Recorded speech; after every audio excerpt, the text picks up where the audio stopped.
Chaqaloqlar yuzidagi ugri husnbuzarlar bu kasallik emas, normal holat, davolash talab etilmaydi. Chaqaloqlar yuzidagi ugri tug'ilishi bilan toshishni boshlab 6 oylikgacha kuzatilishi mumkin.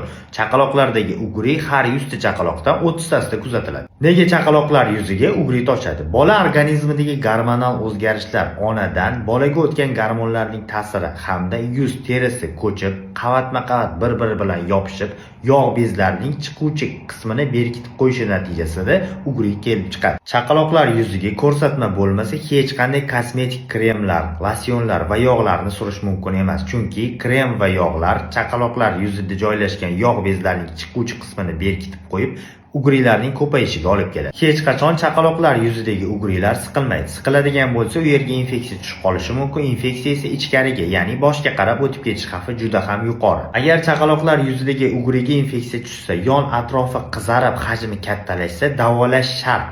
Agar asoratlar kuzatilmasa, chaqaloqlar yuzidagi ugri davolanmaydi. O'z-o'zidan 6 oylikdan keyin sekin-astalik bilan kamayib yo'q bo'lib ketadi. O'zidan hech qanday chandiq va dog'lar qoldirmaydi.